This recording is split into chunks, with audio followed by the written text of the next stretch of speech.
The main suspect in the murder of Olorato Mongale has been shot and killed by police in KwaZulu-Natal. Philangenkosi Makhanya was found by the police in Amanzimtoti, south of Durban. Now it's believed that he shot at police who returned fire. Yesterday, police also confirmed that Makhanya's mother and father were taken into custody. Makhanya and two other suspects, Fezile Ngubane and Amanzimtoti, were wanted in connection with Mongale's murder. The father is the owner of the VW Polo, while the mother is believed to have tipped off her son that police were at the parents' house looking for them. Now, this action by the police, by the mother rather, enabled the son to evade arrest on Wednesday evening, and when police arrived in Inanda, he had already fled. Mongale's body was discovered near Alexandra Township in northern Johannesburg last Sunday. A prayer service was held at Olorato's family home yesterday, and the family is preparing for her final send-off on Sunday. But right now, we're going to take you to SABC News reporter Jayed Paulse, who is at the scene in Amanzimtoti. And of course, we are there now on you, Jayed. Good morning. And the story developing in the early hours of this morning, and I believe I see General Mkhwanazi there just behind you. Let's hand it to you. The other suspect said he's going to Zimbabwe, so he's disappeared. That's very correct. Sakina, I think we'll just go straight into the General's briefing right now. He was able to get into this apartment, and in this apartment they knocked and they came in, and unfortunately there was an engagement inside, and the suspect was fatally wounded. This obviously follows the work that has been done over the past few days, where even the vehicle was recovered. So just to clarify that point, this suspect that has been located is the son of the other gentleman that was arrested, correct? Yeah, that's correct. The vehicle is owned by a man that lives in a township nearby Durban, which is called KwaMashu.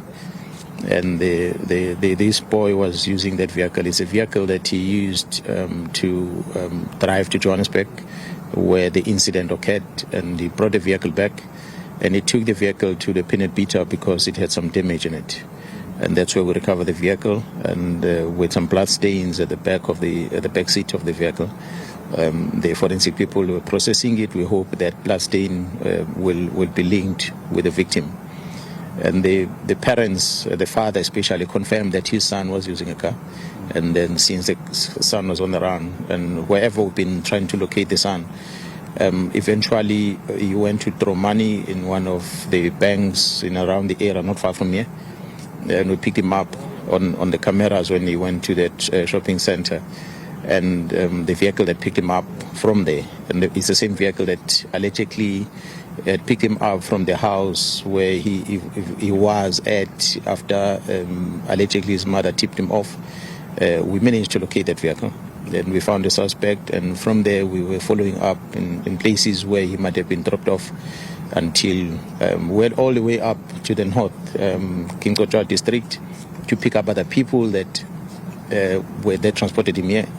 And so we pick up those people, and they took us to another one took us until eventually we came back here. So the team has been working around the clock trying to trace him until we located him here. PC, just from the top, we came in the middle of your sentence. Just a clarification on how we got to this particular place. You were right at the middle of explaining when we got to you. Apologies for that. Yeah, we all know that the incident happened in Johannesburg, and the team has been tracing from Johannesburg, working with KZN, following up the information. The vehicle was located in one of the townships, the peanut beater shop in Durban, and the vehicle was traced to be belonging to an owner at KwaMashu Township, also in Durban. And we arrived there, and the boy was not there. The father confirmed that his son was using the vehicle. So we tried to trace the son. The son is the one that has been on the public space about being involved in the murder of that girl.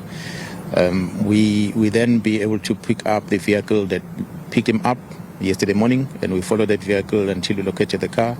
From there, we were able to then trace all the movements of that vehicle, where it dropped off, who was traveling with them.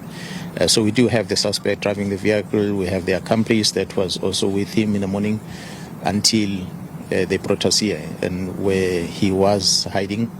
He came here, according to the person who's renting the place, he came here to come and rent the vehicle. And apparently he rented the vehicle in the past from the same guy. And he came here to rent the vehicle, but this guy said allegedly didn't give him a car because he had seen his photo on media. that he is wanted for something. So he kept him here and he was interrogating, asking him why, what happened. And he said he confessed to him of what he did in Joburg. And then he wanted to commit suicide and he didn't want to hand himself to the police. And so he spent the whole day with him. What was funny for us, because he said he even locked him up in the house and he went to go and buy food nearby, and he came back and he fed him. The whole day they were together until the evening, until the team eventually arrived here. You spoke of a confession as well. Apologies. Well, we are hearing from this guy that he told him what he did in Johannesburg. So it is this guy that's going to give a statement to confirm that, because he didn't talk to the police about it. It's this guy that is telling us what he was telling him the whole day. Provincial. As he was allegedly, this guy is one of those gospel coordinators. So he was trying to cancel him, praying and the whole thing, trying to encourage him to hand himself over. So this is what this guy tells us. Obviously, his statement will prove that. So what led to the shooting then? Oh, the shooting happened when the police arrived. So this guy confirms that he did not search him. He doesn't know whether he was carrying a firearm. So when the police came in, knocked at the door and opened the door, that's when he pulled out his gun. General, I think time is, I know that you need to leave and I want to get to this point. I know that there are two outstanding suspects. I want to know if those suspects are here in KZN and if your team is looking for them and if we are any closer to finding out what the motive is. Yeah, well, this guy here tells us that when he interviewed the deceased told him, the other suspect said he told him that he's going to Zimbabwe. So we don't know about that and we're still trying to locate him. Look, even the other suspect that might have been involved in this case, we are told by Gauteng team that there were two suspects that were part of it, but we know the main suspect was this one that we managed to locate here. So while the team in Gauteng is tracing for other suspects and they shared information with us, and the one that we know on the media that is one of the accomplices, we also going to be tracing him. But thus far, the two that assisted him to escape, that have been driving with him yesterday, picked him up and driving him around and drop him off here and went to go draw money from the bank, and that were assisting him are the ones that we are also going to have in custody as an accomplice on this escape of evading arrest. Can I ask you just before you say, yesterday, National Police said something along the lines of that after they released the tip-off line for anyone who had information on these suspects, that they received hundreds of calls from women across the country saying that they know them, that they've been victims of them. They did not mention KZN. I just want to know, is that something you are investigating at this stage? Have you received calls? Please. Yeah, well, not less than over 90 calls that we've received as ACPS as a whole in the country. We know that he's also having a kidnapping case here at KwaMashu that we were supposed to appear in court for. We know of the court case in Brakpan where we were supposed to appear on Monday on a kidnapping case as well. So we have not less than 28 cell phones, I beg your pardon, ID cards that are found in his possession, and not less than 20 cell phones that are found in his possession. He's been moving around with a safe. We don't know for what purpose. So we're still trying to trace these IDs, who they belong to, and who are these people that is having the IDs here. And the cell phones, we're still going to download all of them and try to link them up. We like to believe there's a lot of victims that are going to be involved with this guy. Provincial Commissioner, if I can just come in there. Just two questions for me. Do we know whose apartment this is? Was he renting here? And the second one is there has been confusion with regards to whether the mother and the father were taken in for questioning or whether they were in fact arrested. Can you just clarify that for us? Yeah, well, the apartment is rented out. We cannot disclose the owner. The gentleman that is here, who stays in the place, is renting out the place.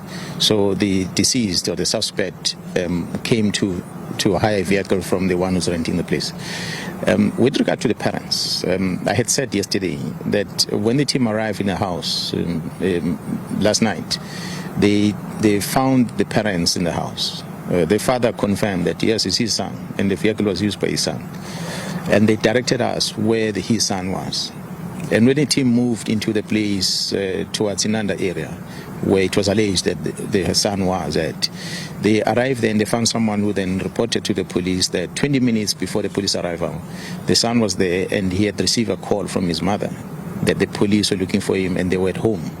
And therefore, he called someone to come and pick him up and was picked up by a grey polo vehicle and he left.